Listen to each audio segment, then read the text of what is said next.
Hi,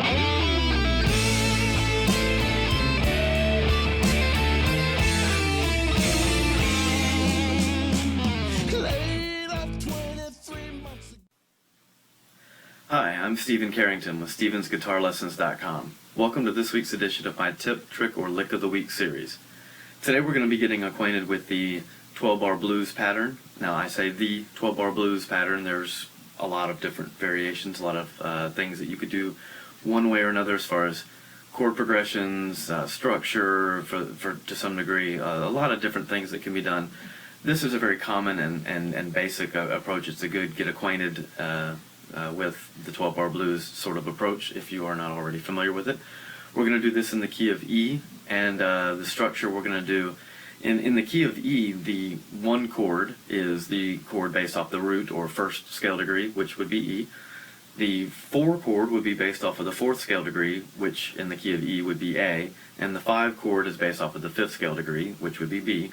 Those are the 3 chords we're going to deal with in this particular arrangement. We're going to do 4 bars, the first 4 measures, 4 beats each, in the root chord, the one chord. We're going to do a simple boogie pattern that's really only 2 beats, but we're going to do 2 of those patterns in each measure. Generally the idea with the 12-bar blues is you have a riff or a lick or a pattern that you cycle through. It's usually 1 per measure, sometimes it's 2 measures, sometimes it's at 2 beats, like in this case. But generally it can be factored into how many per measure approach, and you do 4 measures of it in the 1 chord. Then you do 2 measures of that same riff, but in the 4 chord. So in this case, we're going to then move over 1 string, just move down 1 pair or 1 string, and we'll be on in A. We do that for 2 measures, and then we do 2 measures of it back in the 1 chord. So that's 8 measures.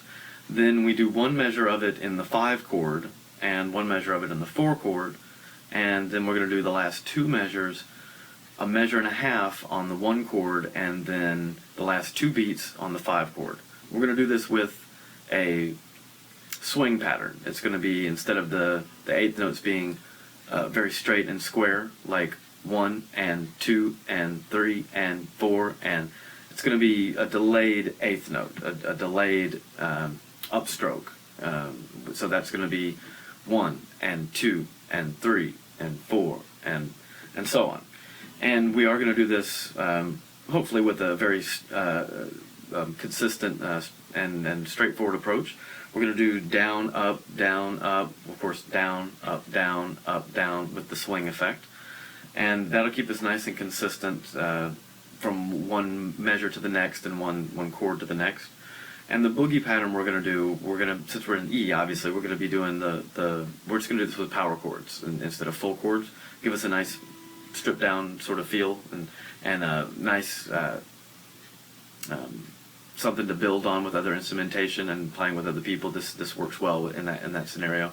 But the 1 chord riff is just going to be open E string and A string on the 2nd fret, and we're just going to back and forth with the 4th fret.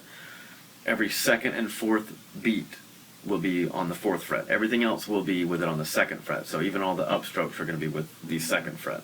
Only time we'll use that 4th fret will be on the 2nd and 4th beat.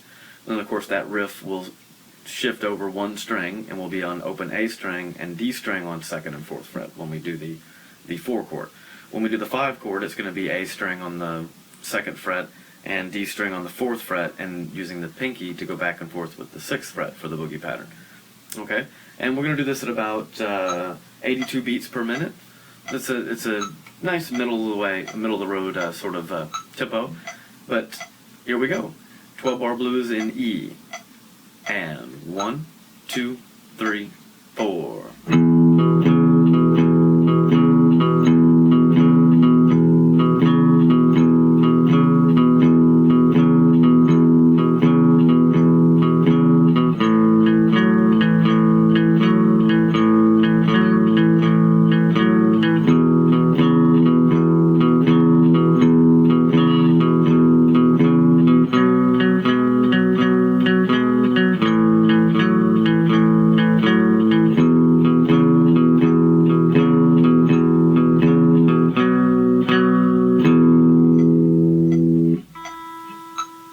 Okay.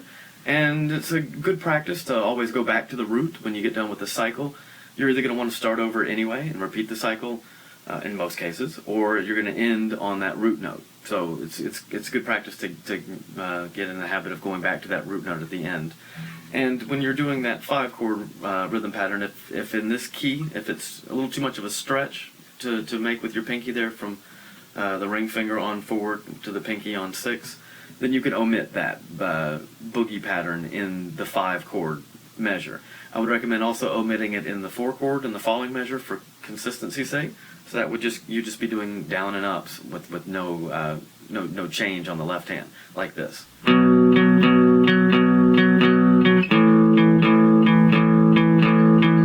And then of course you go back to the boogie pattern once you got to the E, and that's a totally acceptable way of doing it. But it's good practice and good exercise to try getting that stretch in there.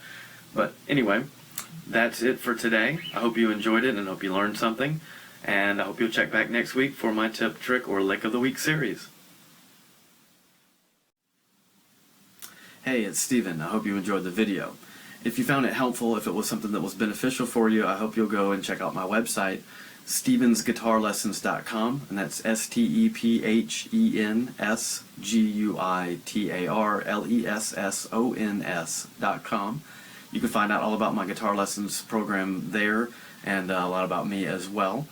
And if you found that it was too simple or too basic, it was covering topics that were too simple or too advanced, definitely check out some of my other videos. I do cover a range of skill levels and topics and concepts, and hopefully there's something there to your liking. If so, or if not, whatever, you can feel free to send me a message. You can contact me through the website, and I hope to hear from you, and I hope to see you again for my tip, trick, or lick of the week. Thanks a lot, and again, this is Steven from StevensGuitarLessons.com.